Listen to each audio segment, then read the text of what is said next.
Hi guys, তো তোমাদের মাঝে নতুন একটা ভিডিও নিয়ে চলে এসেছি। কে কেমন আছো অবশ্যই কমেন্টে জানাও। আর আজকে কিন্তু বিশেষ ভিডিও, কারণ বিশেষ কিছু জানতে চলেছি একদম। তো যেহেতু কার ভিডিও বুঝতেই পারছো থাম্বনেল টাইটেল, আর একবার বলে দিই, দেখো আবু তমা মোহাম্মদ আদনান স্যারের কথা বলবো, যে ইয়ং জেনারেশনকে যেভাবে মোটিভেট করে, যেভাবে ফিজিক্যালি বা মেন্টালি যেভাবে বোঝায়, সেটা কিন্তু সব বুঝে সেভাবে পারে না। ঠিক আছে, এরকম জিজ্ঞাসা করে আবার বারবার বোঝায়, যত সময় তুমি বুঝবে না তত সময় ধৈর্য ধরে বোঝায়।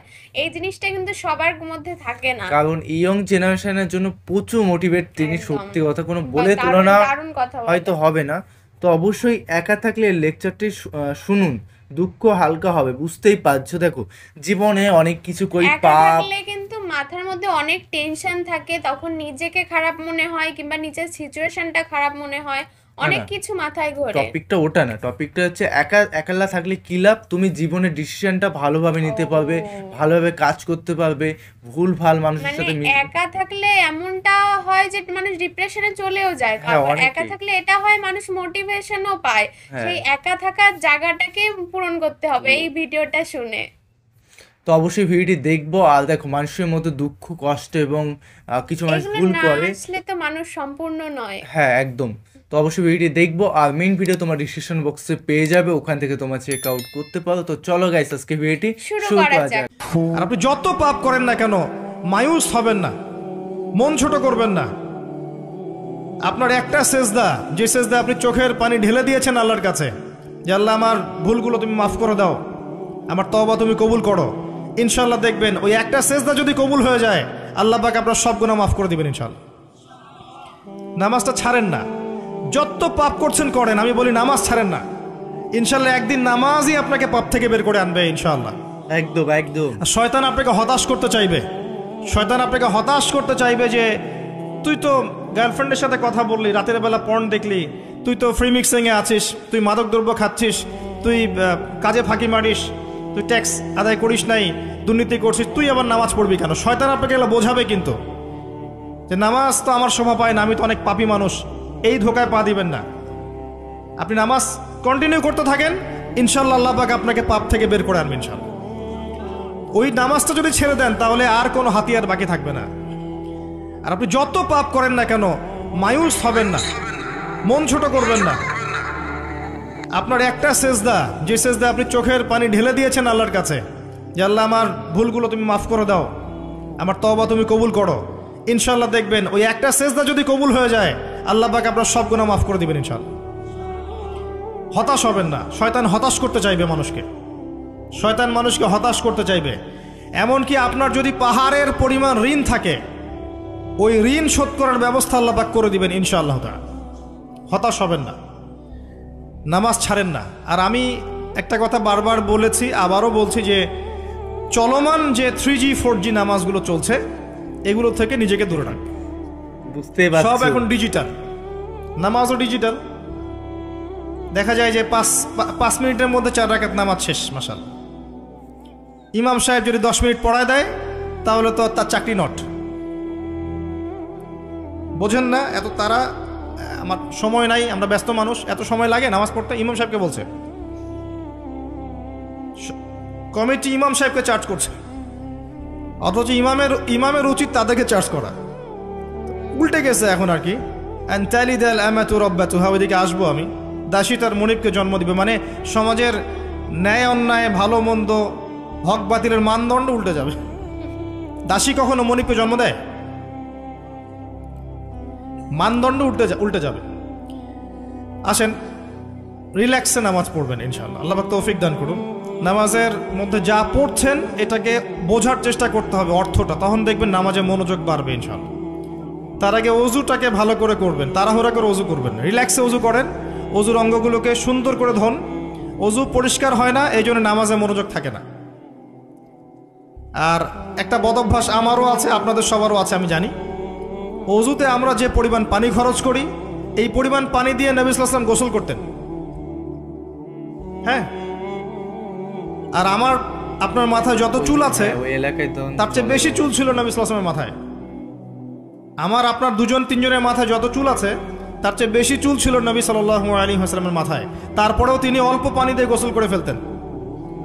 আর আমাদের দেখবেন জারিমানের জোর যত বেশি, তার ট্যাপের স্পিড তত বেশি। মসজিদে যাবেন, দেখবেন জোরে ট্যাপ ছেড়ে দিয়েছে, উজু করতেছে।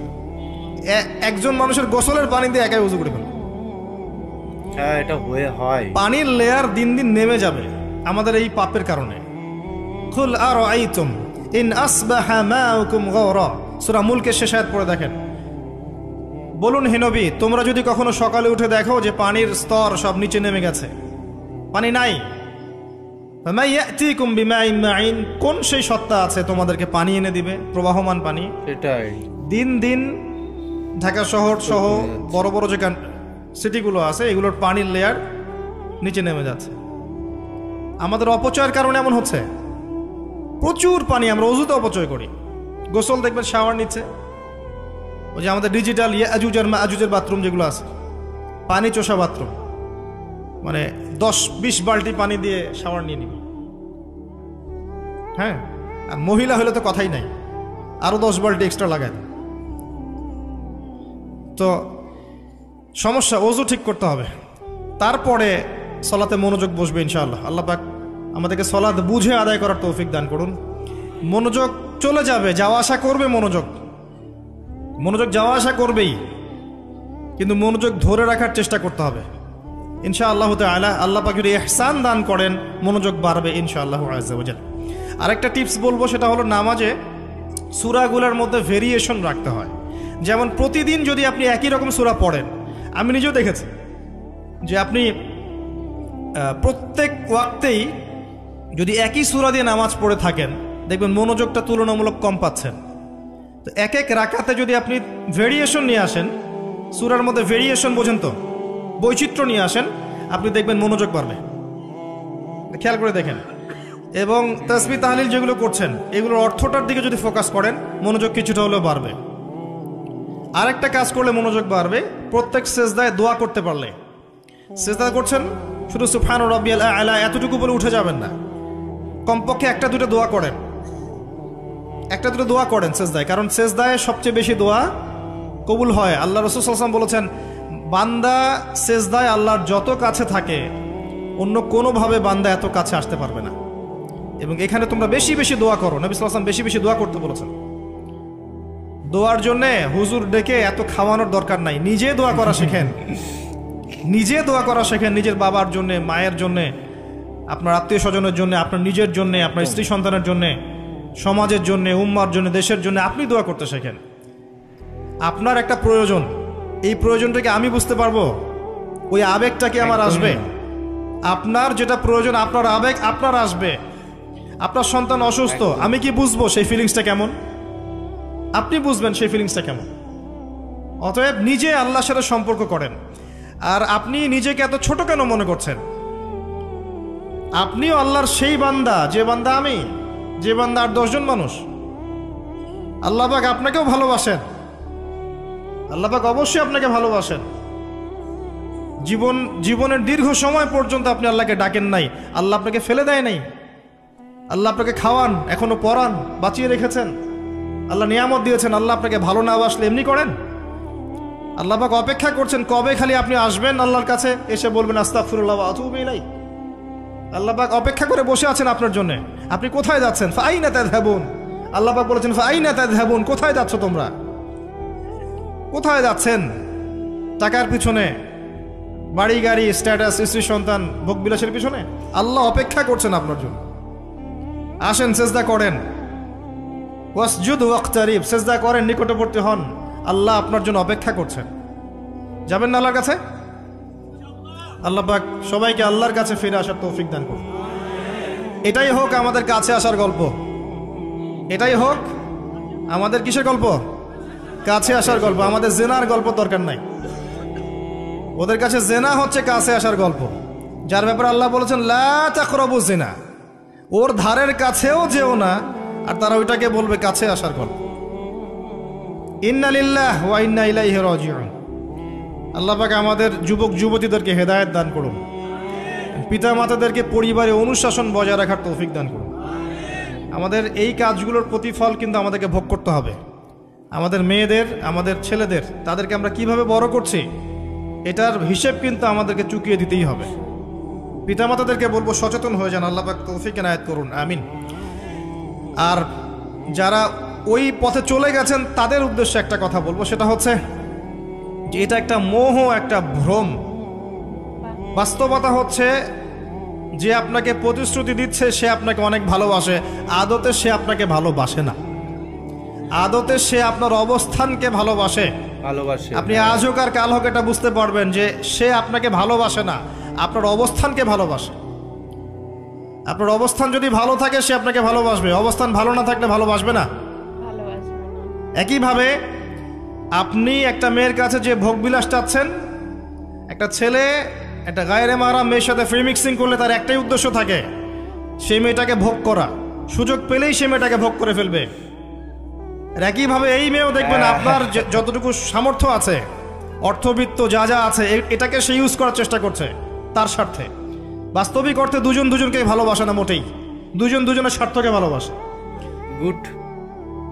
ভালোবাসা আল্লাহর পক্ষ থেকে আসে। কখন আসবে? যখন আপনি হালালের উপর থাকবেন, যখন আপনি বিয়ে করবেন হালালভাবে। অচেনা একটা মেয়ের প্রতি দেখবেন আল্লাহ পাক এমন ডিভাইন একটা লাভ দিয়ে দিবেন, ওয়াজআলা বাইনাকুম মাওয়াজ্জাতা ওয়া রাহমা। আল্লাহ পাক তার পক্ষ থেকে উভয়ের মাঝখানে হৃদ্যতা, ভালোবাসা, মহব্বত দান করবেন। বললেন সুবহানাল্লাহ। এটা ডিভাইন, আল্লাহর পক্ষ থেকে আসবে, ঐশ্বরিক। আর বাকিটা হচ্ছে ঐশাচিক, শয়তানি, প্রবৃত্তির দাসত্ব, ভোগবাদী। এগুলো খেয়াল রাখবেন। এতে করে যা হবে, আপনি একবার আপনার ইজ্জত হারায় ফেললে কখনো ফিরে পাবেন না। অদ্ভুত বিষয়, মানে এই বিষয়গুলোকে আমরা কিছু মনেই করি না এখন। আমরা কিন্তু কিছু মনেই করি না, মনে করি এটা একটা মানে সোশ্যাল কালচার। গার্লফ্রেন্ড বয়ফ্রেন্ড থাকবে, একটা সোশ্যাল কালচার। এভাবে যে কত ছেলে কত মেয়ে, লক্ষ লক্ষ কোটি কোটি নিত্যদিন জেনা করছে, আল্লাহ ভালো জানে। আল্লাহ পাক আমাদের যুব সমাজকে হেদায়েত করুন, আমিন। আর যে প্রশান্তির জন্য আপনি তার কাছে যাচ্ছেন সেটা তার কাছে নাই। প্রশান্তি আছে কোরআনের কাছে, প্রশান্তি আছে নবীর সুন্নায়, প্রশান্তি আছে আল্লাহর জন্য সেজদায়। তার আল্লাহর জন্য আল্লাহকে স্মরণ করে আপনি কাঁদবেন, প্রশান্তি পাবেন। আল্লাহর জন্য কিছু কাজ করবেন, তার দিনের কোনো খেদমত করবেন, প্রশান্তি পাবেন। আল্লাহর কোরআনের 10টা আয়াত মুখস্থ করেন, মনে এমন শান্তি আসবে যেটা আপনি কোথাও পাবেন না। আমি চ্যালেঞ্জ করে বলছি আপনাকে, আপনি আল্লাহর কিতাবের আজকে গিয়ে 5টা আয়াত মুখস্থ করেন, অর্থটা পড়বেন, কয়েকবার চর্চা করেন, মানুষকে শোনান, আপনি মনে এমন একটা প্রশান্তি পাবেন যেটা পৃথিবীর কোনো জায়গায় পাবেন না। এখানে প্রশান্তি এত এত বেশি মাত্রায় আসবে, যার খবর যদি ওই পশ্চিমারা জানতো তাহলে আমার কলিজায় বোম মেরে উড়িয়ে দিত। কথা বুঝতে পারেন নাই? আল্লাহর পথে চললে যে প্রশান্তিটা পাওয়া যায়, এর খবর যদি ইসলামের শত্রুরা জানতো তাহলে মুসলিমদের কলিজায় পারমাণবিক বোমা মারত। তারা জানে না কি প্রশান্তি এখানে পাওয়া যায়। আপনি যে প্রশান্তির জন্য এখানে যাচ্ছেন এটা ওখানে নাই। কোরআনের কাছে আছে, সেজদায় আছে, নামাজে আছে, তাহাজ্জুদে আছে, আল্লাহর জিকিরে আছে। আর নেককার স্ত্রীর কাছে আপনি প্রশান্তি পাবেন। এটা আল্লাহ আপনাকে গিফট দিয়েছেন। আদম আলাইহিস সালামকে আল্লাহ পাক দিয়েছেন না? তার একাকী বোধ হচ্ছিল জান্নাতে, আল্লাহ পাক সঙ্গিনী সৃষ্টি করেছেন। এখানে আপনি প্রশান্তি পাবেন, বাকিগুলো প্রশান্তির উৎস নয়। পরে দেখা যাবে ওখানে ছাকা খেয়েছে, খেয়ে তারপরে মাদক সেবন করবে, তারপরে মিউজিকের কাছে যাবে, তারপরে দেখবেন যে পতিতালয়ে যাচ্ছে, তারপরে হয়তো গুন্ডামি করবে, জীবনটা উচ্ছৃঙ্খল হয়ে গেল। কেউ কেউ আত্মহত্যাও করবে, কারণ হচ্ছে ওই যে শুরুতে একটা মেয়ের সাথে প্রেম করে ছাকা খেয়েছে, ওখানে প্রশান্তি খুঁজেছে, শয়তান এদেরকে নিয়ে খেলেছে, এক পর্যায়ে দুজনের জীবন নষ্ট করে ফেলে দিল। আদতে কি হলো? মুসলিম উম্মাহ থেকে 2টা নক্ষত্র ঝরে গেল। হয়তো ওই যুবককে দিয়ে দিনের কোনো খেদমত হতো, এখন আর হলো না। হয়তো ওই যুবক তার যৌবনকালটা ইবাদত করে কাটাতে পারতো, আরও সে ছায়া ছায়া পেত, আর পেল না। শয়তান সাকসিড, শয়তান জিতে গেল। এ হচ্ছে বাস্তবতা। বাস্তবতা বোঝেন, আল্লাহর কাছে ফিরে আসেন, আল্লাহ আপনার অপেক্ষা করছেন। আসবেন না আল্লাহর কাছে? এটাই হোক আল্লাহর কাছে আমাদের কাছে আসার গল্প। আল্লাহ পাক আমাদেরকে তৌফিক দান করুন, আল্লাহুম্মা আমিন। তো সুন্নতের কথা বলতে গিয়ে আসলাম। নবী সাল্লাল্লাহু আলাইহি ওয়াসাল্লামের সুন্নাহ আমরা যেন আমাদের সামগ্রিক জীবনে পালন করার চেষ্টা করি, আল্লাহ পাক চেষ্টাটা যেন কবুল করেন, আমিন। এরপরে আছে সালাতের কথা, তারপরে আছে আপনার যাকাতের কথা। নিসাব পরিমাণ সম্পত্তি হয়ে গেলেই যাকাত দিতে হবে। এটা নফল কিছু নয়, ফরজ জিনিস। যদি আপনি সামর্থ্যবানদের যাকাতগুলো কালেক্ট করতে পারতেন, কেউ যদি পারত, দেখতেন এই যাকাতের অর্থগুলো দিয়ে এত মানে বিগ বিগ প্রজেক্ট করা যেত যেটা আপনি কল্পনা করতে পারবেন। এটা কিন্তু নফল কিছু নয়, দিতেই হবে বাধ্যতামূলক। যাকাত আল্লাহ পাক এই জন্য ফরজ করেছেন যাতে করে সমাজের মধ্যে ধনী এবং গরিবের সাম্য বজায় থাকে। এটা গরিবের হক। যাদের উপর যাকাত ফরজ হয়েছে তারপরেও যাকাত দিচ্ছে না, এদের সম্পত্তিগুলোকে আল্লাহ পাক কিয়ামতের দিন গলাবেন, মানে ধাতুতে পরিণত করে গলাবেন, গলিয়ে কপালে, গালে, পিঠে, চেহারায় লেপটে দিবেন। বলেন নাউজুবিল্লাহ। সূরা তাওবা পড়ে দেখেন, সূরা তাওবার মধ্যে এটা আছে। সম্পত্তি গলানো হবে, গলে একটা সোনা, তামা, ব্রোঞ্জ এগুলো গলালে কেমন হবে? এগুলো উত্তপ্ত করে যদি গায়ে লাগিয়ে দেওয়া হয় কেমন শাস্তি হবে? বলা হবে এটাই সেই তোমার সম্পদ যা তুমি সঞ্চয় করেছিলে, আজকে এটা আযাব ভোগ করো। নাউজুবিল্লাহ। এটা সমাজের সাম্য বজায় রাখে, গরিব আর ধনীর মধ্যে একটা ব্যালেন্স বজায় রাখে। এটা গরিবের হক একদম। যখন আমরা যাকাত দিব না, গরিব মানুষের মাথাপিছু যে মানটা আছে জীবনযাত্রা, এটা আরো কমে যাবে। এটাতে শুধুমাত্র একটা রাষ্ট্রেরই উপকার হয় না, ব্যক্তি পর্যায়ে উপকার হয়। যখন ব্যক্তি পর্যায়ে যাকাত চলে যাবে সবার হাতে হাতে, দেখবেন আজকে যে খেতে পারছে না সে কালকে দুবেলা খেতে পারবে ইনশাআল্লাহ। আর অনেক মুসলিম আছি আমরা যারা সালাত পড়ি, যাকাত দেই না, আছি না? যাকাতকে আমরা ফরজই মনে করি না। যদি বলা হয় ইসলামের 5টা পিলার বলেন, বলবে কালিমা, নামাজ, রোজা, হজ, যাকাত। যাকাত সবচেয়ে শেষে, তাই না?